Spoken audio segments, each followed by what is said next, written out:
پہلی میں درخواست کروں گا اپنے بزرگوں سے اور اپنی ماؤں اور بہنوں سے اور اپنے دوستوں سے اور جوانوں سے کہ آج ہی سے ہم گناہ چھوڑ دیں۔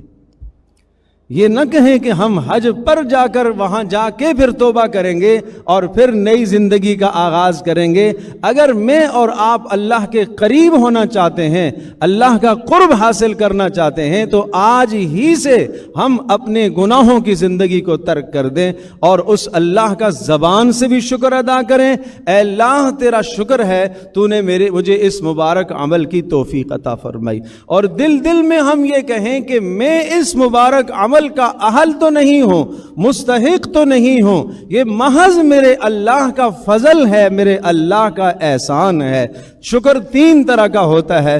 نمبر ایک، زبان سے آدمی الحمدللہ بار بار بولے۔ نمبر دو، انسان دل میں یہ سمجھے کہ میں اس عمل کا مستحق نہیں تھا، مجھ سے زیادہ صاحب مال، مجھ سے زیادہ صاحب حیثیت، مجھ سے زیادہ خوبصورت لوگ بھی ایسے ہیں جنہیں اللہ پاک نے اپنے در پر نہیں بلایا، اور میرے بلانے کے اللہ نے اسباب پیدا کیے ہیں۔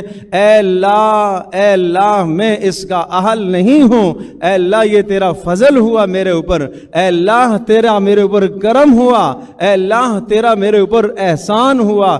اور جو بھی آپ کو آ کر مبارکباد دے کہ بھائی مبارک ہو، ماشاءاللہ آپ حج پر جا رہے ہو، آپ کہو بس اللہ کا فضل ہے، اللہ کا کرم ہوا، اللہ کا احسان ہوا۔ بار بار یہ کہو یہ میرے اللہ کا احسان ہوا، میں اس قابل نہیں تھا، میں اس قابل نہیں تھا، یہ میرے اللہ کا احسان ہے۔ ھذا من فضل ربی، حضرت سلیمان علیہ السلام کو بہت بلند مرتبہ اور مقام ملا تو کہتے ہیں ھذا من فضل ربی لیبلونی ااشکر ام اکفر، یہ میرے اللہ کا احسان ہے، یہ اللہ تبارک و تعالیٰ مجھے آزمانا چاہتا ہے کہ میں اللہ کا شکر گزار ہوں یا میں ناشکرہ ہوں۔ اور ادھر قارون، اس کو مال ملا، کہنے لگا انما اوتیتہ علی علم، یہ تو میری ذاتی صلاحیت ہے، میرے پاس اتنا پیسہ تھا، اتنا مال تھا، میں اعلیٰ پیکج میں حج میں جا رہا ہوں۔ یہ کیا ہے؟ یہ شیطانی وسوسے ہیں۔ آپ یہ کہو بس یہ میرے اللہ کا فضل ہے،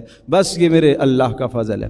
تو شکر تین طرح کا، زبان سے بھی اور دل سے بھی، دل میں یہ کہو یہ میرے اللہ کا فضل ہے۔ اور تیسرا، اللہ نے جو جسم کے اعضاء دیے، ان تمام اعضاء کو اللہ کی فرما برداری میں استعمال کرنا، یہ اللہ کا شکر ہے۔